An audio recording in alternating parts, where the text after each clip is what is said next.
Are you wondering how to change margins in Google Docs? Well, if that's the case, then you've come to the right place, because today I'm going to be showing you exactly what you need to do. So of course, the first thing you need to do is to open your document, whether that's an existing document or starting a brand new document.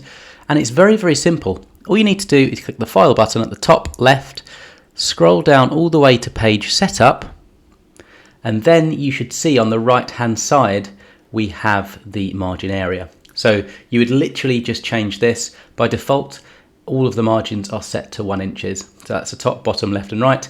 Now you can have different margins depending on the document you're looking to create. And you literally just update it. So you could put something like 5 inches in here. You could put something, you could even go 0.25 if you wanted really, really narrow margins. So you can do that as well.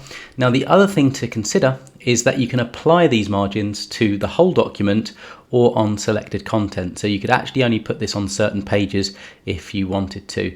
And to make things even easier for you, you can also set this as a default. So if you have margins that you want on all of your documents in Google Docs going forward to be a certain margin inch length or size or dimension, then you could just set that as default once it's all set up. And then if you wanted to go back at any point to check your margins, you would go File, Page Setup, and you'd do it from there. So I hope this video is useful. If it was, please hit the like button. That tells me I should continue recording videos like this. Any questions, comments, feedback, or topics or suggestions for topics for future videos, then drop them down below. And with all that said, I hope you have an excellent day.